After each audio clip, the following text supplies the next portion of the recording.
بسم اللہ الرحمن الرحیم.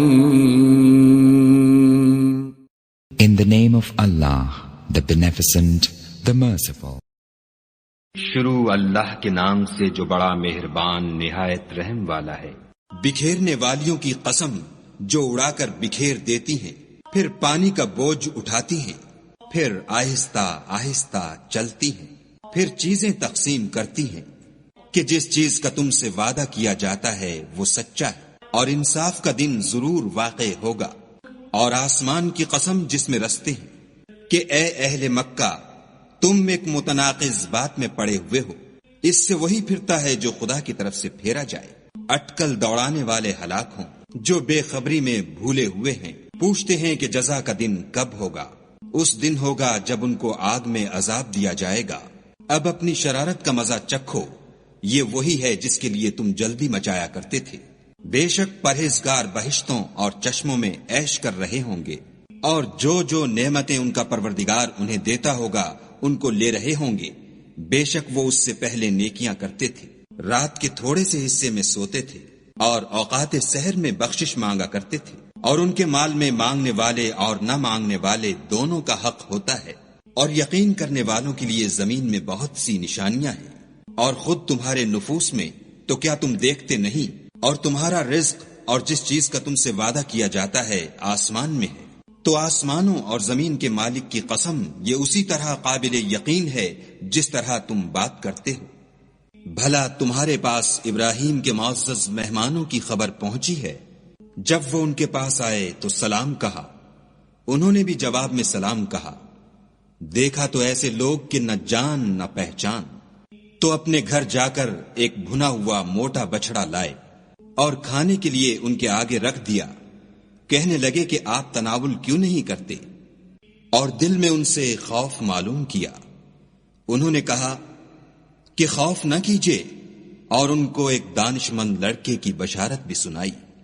تو ابراہیم کی بیوی چلاتی آئیں اور اپنا منہ پیٹ کر کہنے لگیں کہ اے ہے، ایک تو بڑھیا اور دوسرے بانجھ. انہوں نے کہا، ہاں تمہارے پروردگار نے یوں ہی فرمایا ہے، وہ بے شک صاحب حکمت اور خبردار ہے. ابراہیم نے کہا کہ فرشتوں تمہارا مدعا کیا ہے؟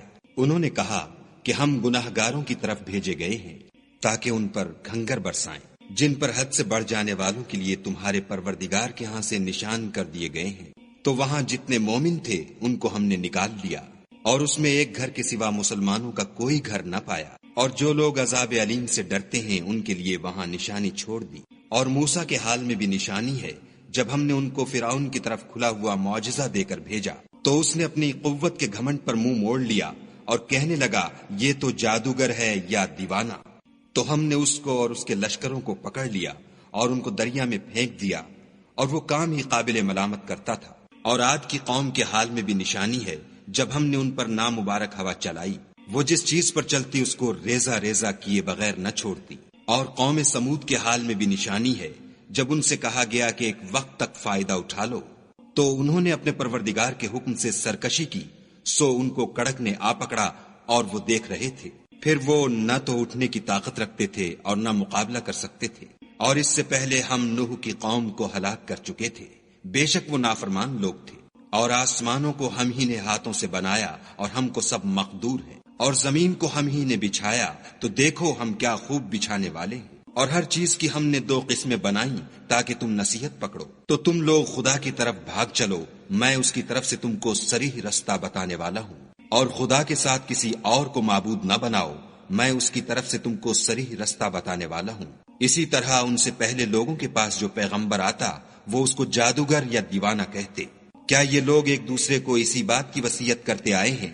بلکہ یہ شریر لوگ ہیں.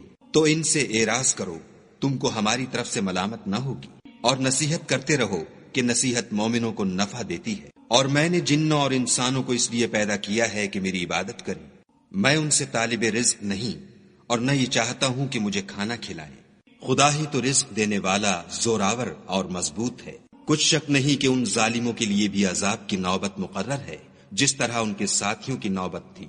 تو ان کو مجھ سے عذاب جلدی نہیں طلب کرنا چاہیے. جس دن کا ان کافروں سے وعدہ کیا جاتا ہے اس سے ان کے لیے خرابی ہے۔